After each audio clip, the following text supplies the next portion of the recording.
Welcome to the Right Side of Grace podcast. Dad, explain what that is. All right. Well, so, in our world, in the Christian Reformed world, there's a lot of guys like preachers or Twitter guys out there in the world that are really kind of mean, but they believe kind of similar to what I believe about the Lord and His grace has saved us radically without any help from us. He has done this on His own accord. And what happens is we have a lot of guys out there that give us a bad name, and they're really they're political. They comment about everything in the entire world. They're always out there, and they beat people up. They're kind of bullies, and they're mean. And one of the good things I enjoy about, there's several, but one of the good things I enjoy about serving at Hickory Grove, we have a lot of guys that believe right, and serving under Pastor Clint's leadership, he is gracious, and he believes in being kind and gracious to people. And so I'm conservative. I believe, like a lot of people in this space, but I also believe in being kind and gracious towards other people. And so I want to be on the right. I am conservative, on the right politically. I'm on the right theologically. We're in the right in the SBC space, but we also want to be gracious towards others. So that's what it means to be on the right side of grace. It speaks to our belief system, and it also speaks to the fact that we're gracious to those who believe differently. So we want to state what we believe and not ashamed of who we are, but we do so in a gracious way. So that's where the title comes from. That's good. And I'm just his daughter. No, I'm just kidding. But I'm going to be the younger outlook on the types of things that go on in this day's world. So like what he's talking about, the conservative, but also just like spiritually. Because I know for me, there's not a lot of young girls out there that can talk about things, and I can't always relate to them. So I thought it would be cool to have a older and a younger perspective. Yeah, you like saying older. You are older. That's true. By many years. Just kidding. Okay, so we're going to do Meet the Hosts. So I don't even think we said our names. We have not. I'm Addie Blasey. And I'm Rick Blasey. I work at Hickory Grove Baptist Church. Addie is my daughter. I'll let her explain her story. But we kind of want to just kind of introduce ourselves. I mean, this is hopefully a podcast that maybe will be beneficial to some people. And the idea is just so that we can talk about things that are going on in the world today. But it comes from a heart. Like when I was 20 years old, I was in college. I didn't know the Lord. I was raised by a good, really godly woman. And then my dad was a good man, but he wasn't a Christian at the time. He got saved later in life, but he was a good man, but didn't kind of know how to point me in a biblical way towards God. He knew how to do things morally and point me in a way that was morally, but I rebelled against all that and was kind of a knucklehead. And when I was in college, I came to know the Lord through a series of events. Maybe we'll talk more about that throughout the podcast. But when I came to faith, I didn't know what to do. I didn't know who to trust. Through God's grace and through His providence, I was introduced to R.C. Sproul. I was through the radio, sound like a guy who smoked 12 cigarettes, and writing on a chalkboard, but he was phenomenal, and his ministry has meant so much to me. And so that's kind of shaped me to be who I am today. And it influenced, hopefully, I was able to influence my daughter in this kind of belief system and conservative ways, but also to be able to be gracious, because I didn't know enough when I was young. So I had to leave space. Like when people don't know what I know now, I'm okay, because you know what? There's a sanctification process. There's a process in learning and coming to know Christ deeper and in a more meaningful and theological way. So there's space that we have to give people. That's good. So I guess I'll talk about my testimony. Yeah, sure. My parents never really, my dad's a pastor, obviously, so I'm a PK. And so I grew up in the church, but my dad and my mom's main thing was I can't ride his coattails into heaven. I can't do that. So I had to have my own salvation. I had to have my own faith. And I will never forget, I I don't know my age. I think I was 10, or I was in roughly, Awana. yeah. And I'll never forget because my best friend Maddie at the time, she wanted to get saved. And I remember it was a Wednesday night at church and she got saved. And I was like, oh, well, I have to get saved. She got saved. And so I went and talked to this lady. Her name was Miss Becky. And she was like, do you have faith and trust in the Lord? And I was like, yeah. And I remember I ran around the gym and I was like, I just got saved. And I was going around saying, and I remember I asked my mom like a week later maybe, and I was just like, how do you know? Like, how do you know for sure if you're really saved? And she was like, well, like, it's just something like it's like a heart change and you've got to like, you know. And I just was like, I just knew in my heart, I didn't feel like I was genuinely put my faith and trust in the Lord. I felt like I was more just, I did it because my friend did it.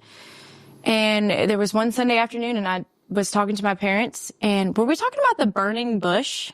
What were we speaking of? Man, you know, I'm old. You've already said this. I know. So how I am I can't supposed to remember? the exact thing, but I just remember we were talking about it. I think it was the burning bush. I was just, we had friends over, and I remember like my sister Shelby, and they were all running around playing, and I just was like, no, like I want to hear this. This is something I want to do.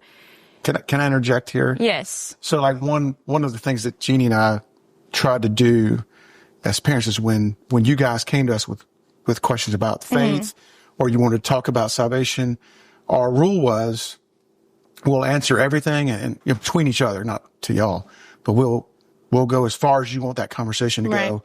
But as soon as you change the subject, we would stop. We would not push. I didn't want to be a car salesman and talk you into something. And so most of the time you guys would have a spiritual, question or whatever, and then, squirrel, and you'd go off and do something else. But that day, I remember I was like determined. Yeah. But I think one thing my parents never, if I didn't want to be a believer today, I don't think. I would be heartbroken, but it's not my. Yes. But I never felt as if my dad was pressuring me. Obviously, growing up in a church, about the Lord and you hear about it all the time, but I know so many people that hear about it all the time, and that doesn't mean they're saved. And so I think that was a big thing for me, is my parents never put it on me this is something you have to do. And this is something that it was obviously something that the Lord had to work through me, and it wasn't something that I could just get from my dad or my mom. But I will say, I think I did get saved at that time in my life. But when we moved to North Carolina, I really had a hard time when we moved here. I hated my life. I hated my parents. I didn't like them. And I wanted to move back to Georgia and be with my friends. And I just had a really hard time. And I think in that time of my life, I was really going through a sanctification process of you genuinely have to trust in the Lord, and that's all that matters. And I think I was trusting the Lord, but I don't think I really trusted in him until we moved here. And I was like, he really does have a hand in my, not a hand. Is it a hand in your life? He has more than a hand, but yeah. He has control over my whole life. And I think that was something that I really had to, it was good for me to go through that. And it was good because I was always so comfortable in Georgia. Everything was perfect. I had good friends. I thought I had a good church. I just had a really good life in Georgia, and I really liked it. And so when I was ripped out of that and I was taken to a new school, and I hated that school, and I felt like I couldn't find friends that I genuinely liked. And it was good for me to go through that. And looking back, I can see why the Lord put us through that. And being here now, I could never imagine my life any different. I could not imagine still living in Georgia. I think that would be really weird. So, but yeah, I think that was kind of a big moment for me in my life and my walk with the Lord, and really just. It was a refining moment for you. I thought that was I did struggle for a while. I didn't know. I guess it doesn't really matter to me, but I think it does. But for a while I was was I really saved when I said I was saved, or was I actually saved when we moved to North Carolina? And I think I wrestled with that for a really long time. But I do think that there is sanctification, obviously, when you're a Christian. And I think that was more of just a sanctification process for me. So. Yeah, we've talked about this before. I think because my dad wanted me to get baptized, and I said no. Do what? Because I don't want to get baptized at Hickory Grove. Oh, yeah, that's right. Because there's 15,000 people in the audience. Well, I think what's hard for a lot of PKs or just kids that grew up in church, it's hard to find Allie's that, also a PK. you know, Hey, Al. yeah, it's hard to find that moment. Like, kind of the old school Baptist way of saying where the day and the time and the hour and the moment, you have to know that you know where you were when, it's hard for kids that grew up in the church that didn't really rebel, that were, good kids, and this was always laid before them. Jesus is the Lord, and you need to commit your life to him and trust him for salvation. This is something that most kids in your situation struggle to find that one moment, because it's like you weren't a drug dealer. Yeah. You weren't going out and, robbing liquor stores or anything like that. So it's hard to like have this defining moment, look for change. All that kind of stuff. So I think what you have to rest in is like, what is my faith in? Right. My faith's not in my goodness. My faith's not in my upbringing. My faith is not in, how moral I am. My faith is solely in Christ's substitutionary atonement for my sin. And and I think that's where you solidified that. Yeah, I do too. I think just growing up hearing my dad's testimony, which is like a complete 180, you always are like, oh, I wish I had that. Or this is kind of probably like out of left field, but I always wanted to, like, when they had the sacrifice in the Bible where you genuinely sacrifice the lamb. Like, I was like, man, sometimes I wish I could just do that. So I knew, like, I am genuinely repenting. And so I think, like, that's just something that is obviously like Satan just creeping in. But I do think it is easier, not easier, but it's harder to find that when you do grow up in that situation. Yeah. I think that's what's appealing about the Catholics. Yes. Because you have the priest tenets says, te absolvo. He absolves you of your sins. And so you've got this official declaration from, the church or some authority in the church. And so there's some, some comfort in hearing that and knowing, this person has said this. Yeah. When this is what faith is about, is that you're exercising your faith and putting your trust and believing that Jesus's promises are just that, and promises. Yeah. So, That's good. Okay. So, do you want to discuss what grace means to you? Yeah, I'm just going to add on to this because I don't think I could really, I can, but just go. Yeah, I think what our conversation was last night, like, we talked about forgiveness, and there has to be an actual offense for you to actually be able to forgive. So grace is just what it is. It's an unmerited favor from the Lord, right? You've not done anything to receive anything. So when God gives us forgiveness, it's a grace. If it's something that we've earned, or we somehow partner with him in this salvation, then we've got at least some merit with it. Yeah. But grace is just what the word means. It's unmerited favor. It's something I don't deserve, or the recipient doesn't deserve. Right. Yet it's been extended to them anyway. You've been given. So if I deserve it at any level, it's no longer grace. It's merit. So grace is an unmerited favor of the Lord that he has bestowed upon us. And it's something we should celebrate and not try to grab some of. If I try to, I was intelligent, I was smart enough, I was better than this other person. And this is the reason God has looked down the tunnels of time and decided to give me grace. No, it's God in his mercy has just chosen to give me grace.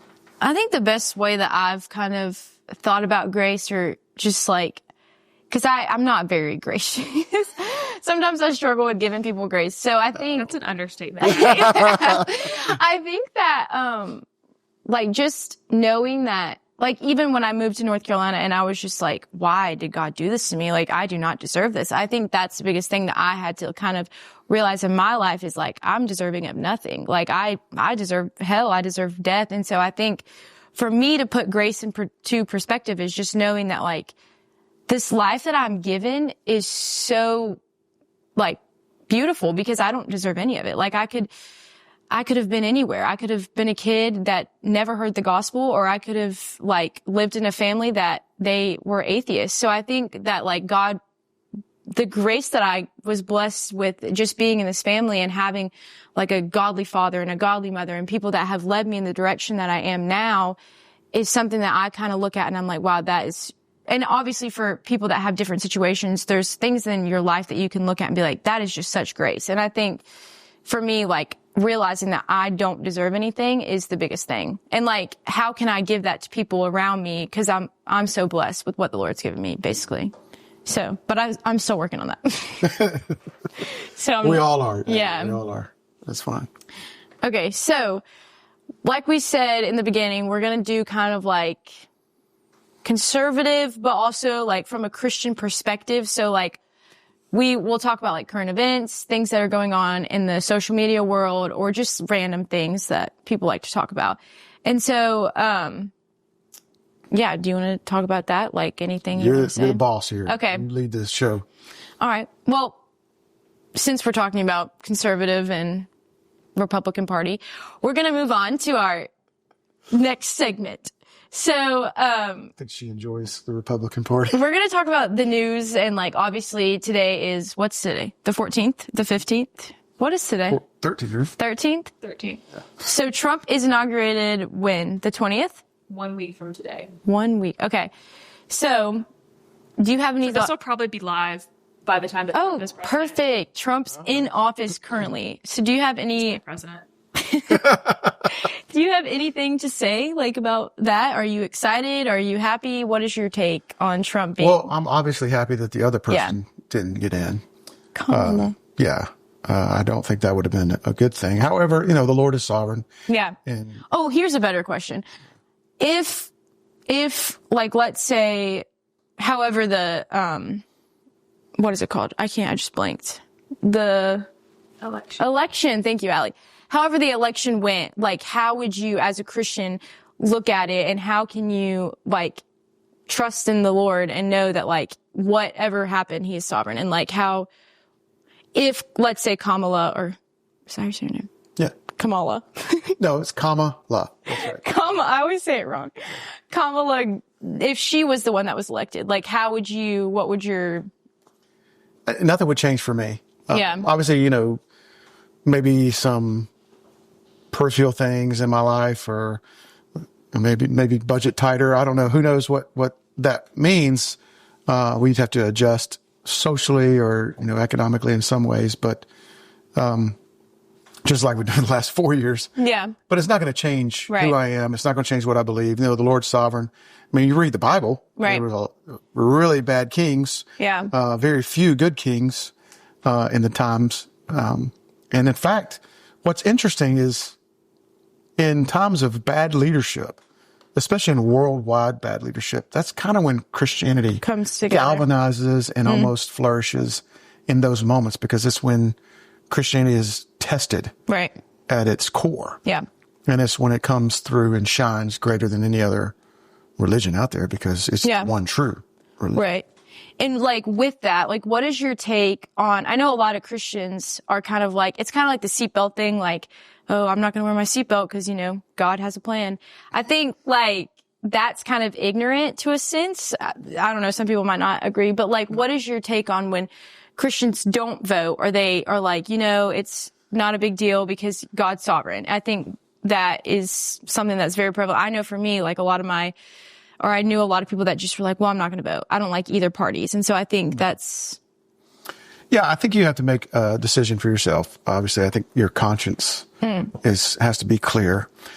But I think it's probably it's a good thing Yeah. to practice and exercise your rights. As an Right. American, you have freedoms and abilities that a lot of people in the world don't actually have. And so it's good and right to participate in that. Yeah. And I think we should probably have more Christians involved in politics. Yeah. Good godly men and women who want to serve the Lord in a significant way. I think that would help in the abortion fight, that Yeah. we believe in the right to life, not the right to kill. Yeah. So, the more Christians we have in that kind of setting, the better. So, I have a friend, Brian Echeverria, who's really heavily involved in politics. I think that's a good thing. Christians should be involved in that kind of Yeah. thing. So, what was I think I lost. It was kind of just like, is it important for Christians Yeah, to vote? should be. Yeah. You should get involved. I mean, if you don't, you're not committing a sin. I just Right. think that you might be passing up an opportunity to voice your, have your voice heard, so to speak. Yeah, I think that's good. Along with the inauguration, a lot of other things have been happening Yeah. in America. California is currently, I don't think I should say what I was about to say. So you say they're up in flames, but they really are. And that's really sad. Yeah. Honestly, yeah. It is really sad. So I have a good friend, who's my roommate in college, Michael Gentili. We call him Beast. Right. There's a nickname we gave him in college. He played football up there at Liberty. He lives 40 miles from where the fires are. It's devastating what's going on up there. There's whatever rumors or, conspiracies might be going on about that. Most of that a lot of that could have been prevented by, just being ready, manage the forestry better, manage the water collection a little bit better. There's been a lot of things that they could have done to help that. But the tragic thing is that people are losing their homes. Yeah. Many people are losing their lives. And so it's terrible. It is sad. I think, sorry. I also don't want them to take away from, it's in the spotlight right now. So people are talking about California, but we still have people that have been devastated in North Carolina. We have people running out of homes. Right. Here That's in North what Carolina I think being is kicked out of hotels because their vouchers are running out, and they're living in tents on the side of a creek bed. Yeah, I think that was something for me that I thought was really crazy because it is really sad. And I know, one of my favorite companies, one of the girls, her home burned down, their office building burned down. And it's awful, but I think it was really crazy for me to see this is so plastered on social media. It's everywhere, and I remember. Nobody was posting for Western Carolina. Nobody, not one influencer. They didn't know about it. It wasn't on the news.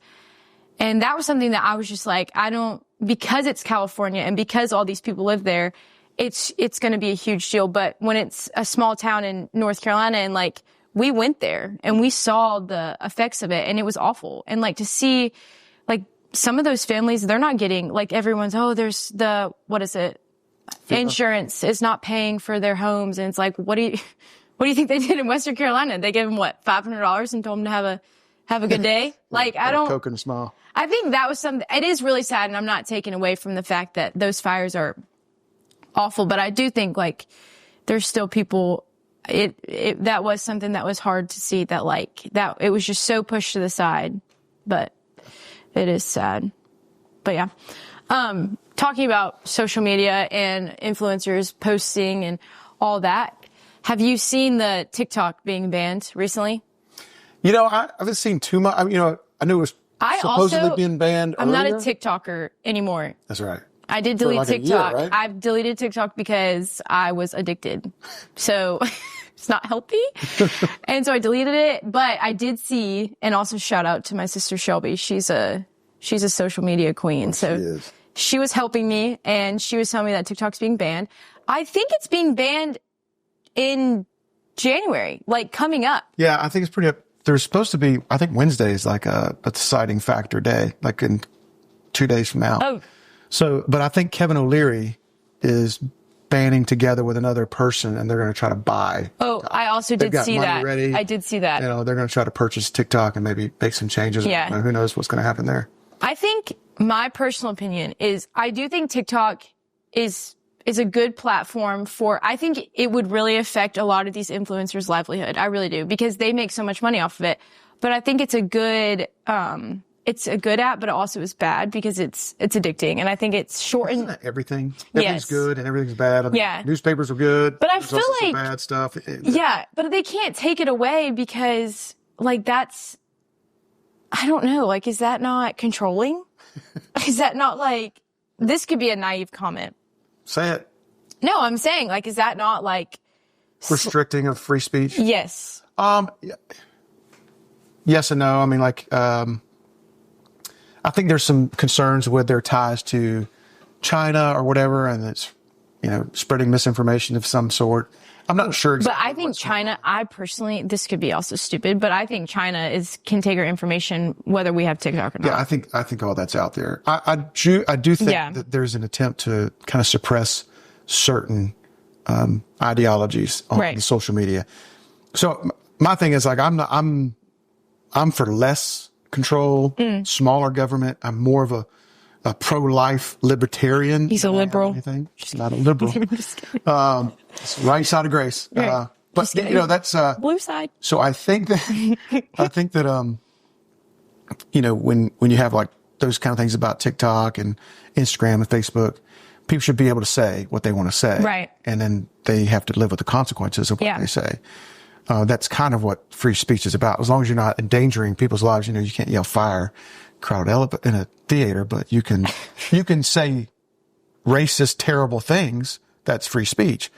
It's not good speech, but Right. it is free speech. Just like we can say holy things because it's free. We're allowed to say that Jesus Yeah. is Lord. That's what makes it great. But with the good, There's the it bad. is bad. Yeah. This kind of leads into our next kind of point, which is just like cancel culture in general, because I feel like that's happening a lot right now. You probably don't know about this, but there is a group of people that went on a trip. It's called the Tarte trip. It's a makeup company. Yeah, you're right. I don't know anything about Yeah. But they went on a brand trip during the fires, but it's for fire relief or something like that. And so people are kind of like, how dare they? And what is your take on cancel culture? Like, do you think that's something, I personally don't like it. I think there's a lot of people that will cancel somebody, but they don't want to be canceled, basically. Like, if they can say something, but that person can't say that. And so that has always been my kind of take on it. Well, you know, in my opinion, I feel like that cancel culture seems one-sided. So it seems like those who believe certain ways get canceled more so than others.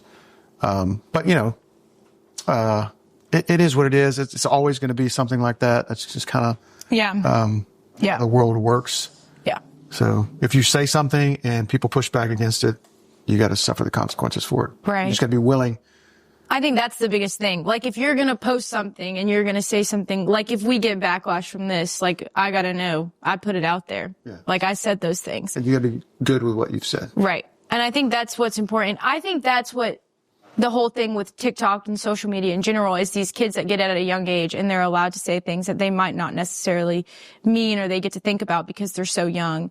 I think that's when I have an issue with like social media as a whole. I think social media is great, and it like has provided a lot of ways for people to like have their own businesses and do their own things. But I think it also has a really evil side, like we've been talking about, how there's two sides to everything. And I think kids getting it too young, like I didn't have a phone, sorry, till I was 13, but I didn't have social media. And then I got social media, but it was just Instagram. And I feel like Instagram, when I got it, was a completely different app. Like now, More just pictures. like, yeah, it was just pictures. There was no such thing as a reel. Like, there was no, I don't even think there was videos. There probably was. I don't remember. I mean, I'm not that old. I'm 21. So I'm actually like, I'm archaic. But it was really different when I was younger. So I think today, You're going to see that. I think if I had a child right now, I don't think they would have a phone till they're 22. I'm just kidding. But like, You're not even 22 right now. okay, yeah. That's right. I know I wouldn't have a phone, but I just think I wouldn't like, I don't know how parents give their kids phones at this age. There's It's just, tough. or if you do, There's apps out there now that kind of control. yeah, You can that see is what your kids very interact true. with. So I think they would be smart to invest in that app. yeah, Those things that you make sure you see. Because to me, there's no getting away from it. yeah, Like, that's the one thing I think is the danger, is the kids don't ever get away or get a break, or it's you're always on, you're always connected. right, Like people talk about, well, these kids are disconnected. Now I think they're more connected than ever. yeah, I think that you should be able to disconnect, unplug, get away, get alone with the Lord. Like those are where you're going to get, right, regenerated. You're going to be yeah, recharged in those moments more than getting on the internet and connecting with your friends or Snapchat or even text messages or whatever. oh yeah, I was not allowed to have You're Snapchat. never like Devil's just that. set a rule in your life where like, hey, 9:00, I'm putting this thing down, Right. or whatever, and I'm not talking to anybody. Yeah. I just need to be with me and the Lord for a Yeah. while. And I think that's something that I could like practice myself more on, just because I feel like I have this game. I don't know if you guys have it, Block Blast. I need to delete it. I keep saying, I'm like, oh, I'm going to delete it. I'm going to delete it. And I just haven't deleted it. I'm literally addicted to it. What's that score?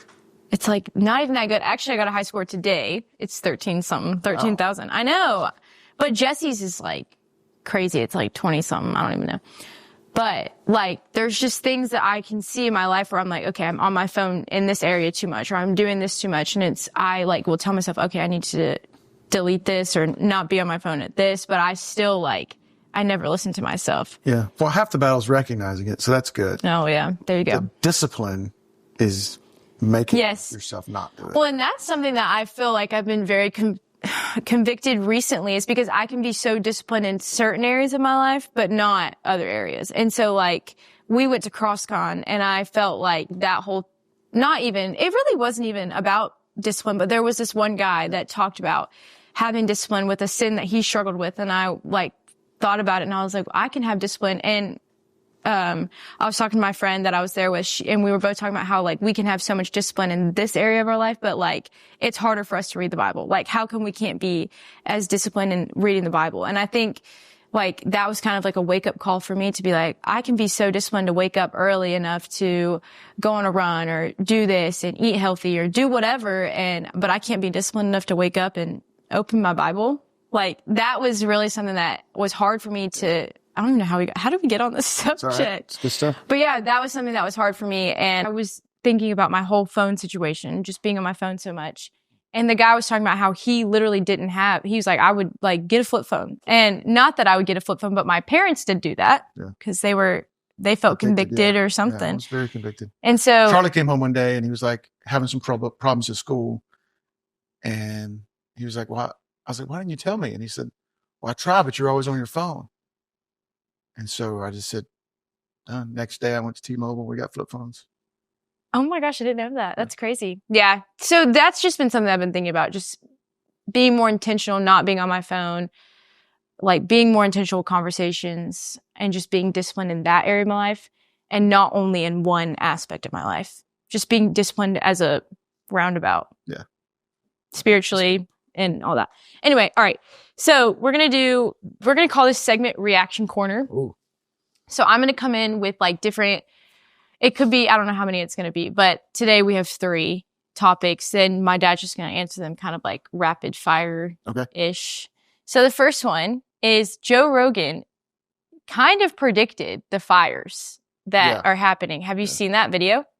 Yeah, was it Joe and Trump, right? They were together. I don't know who he was with, but I'm going to show you this video. I talked to a fireman once. This is one of the reasons it freaked me out. And he was telling me, he goes, dude, one day, he goes, it's just going to be the right wind and fire's going to start in the right place and it's going to burn through LA all the way to the ocean. And there's not a thing we can do about it. I go, really? He goes, yeah, we just get lucky. He goes, we get lucky with the wind. He goes, but if the wind hits the wrong way, it's just going to burn straight through LA and there's not going to be a thing we can do about it. So what do you think? Well, I mean, I just think it's logical. It's not like he's a prophet or anything. He's just like, he's a prophet. They haven't taken care of their forestry. Right. So when a tree falls, sorry, I can't speak. Mm-hmm. When a tree falls, instead of raking it all up and getting it out of the way and taking care of it and managing your forestry right, they just leave it. And then they don't run all the water runoff they have, they let it run into the ocean and don't collect it and refill their hydrants and, refill some of their water stations. So it's just a matter of logic, I think. Yeah. That's my reaction. All right. So what about Mike? Is Mike McCarthy? Mike McCarthy, I think is the coach. He's the coach for the Cowboys. I thought you were going to know Mr. Football. Well, NFL, I don't really love. He was fired. Yeah, but that's a Cowboy. Hot take. No NFL. Come on, Rick. I know. I do watch it, but not as much as I used to, and I don't love it as much as I used to love it. It's changed a little bit, but I'll give you some grace. I appreciate that. I don't think I do. I thought you were going to be like, oh, this is crazy. Well, I think but that's the Cowboy way. They, at least recently, they just keep firing their coaches. You don't get your job done, so you fire the coach. Has he been a coach? It seems like the players should have some responsibility. You would think because they're so much older. I think Dak Prescott, getting hurt was problematic for him this year. But he's going to get the head coach is going to get the blame. Yeah. He probably is. The one thing I think was sad was like, I don't think Jimmy would let the Bears talk to him. The Like players? The Chicago Bears wanted to interview him. And he's like, no, you can't interview him. He's my coach. And then he fires And then he fires him. That's evil. So, yeah, I think that was is bad. dirty. Yeah. That's some. I don't like that either. Okay, so then lastly, we have Mark Zuckerberg and the Biden administration attacking his company. Did you see that? I saw a little bit of that on the Joe Rogan podcast. Yeah. And, I'm sure that the Biden administration did that. Yeah. There's emails. There's other things out there. I don't know if Zuckerberg was like reluctant to listen as much as he made As himself he's out like to be. Yeah, acting I like. think he's playing it out like, oh man, I'm not doing that. Yeah. I think he was happy to take down some of that stuff. Do you think this is kind of coming off the reaction? But do you think that there will be more famous people like Elon Musk, for example? He is Trump all the way. Like, do you think there's going to be more of that in the future? Well, I'll say this. This term of Trump seems different than the first. Two things. One, he seems more ready for this. Like he's already got a lot of things in place that he didn't have the first time around. And secondly, people aren't hating him as much as they did the first time. Yeah. Like the world isn't burning as True. it was the very, very first Yeah. time. Interesting. All right. So we'll Well, see. Could yeah. be good. I think it's going to be good. I'm hoping. Well, we'll see. Prayers up. The Lord's still sovereign. Amen.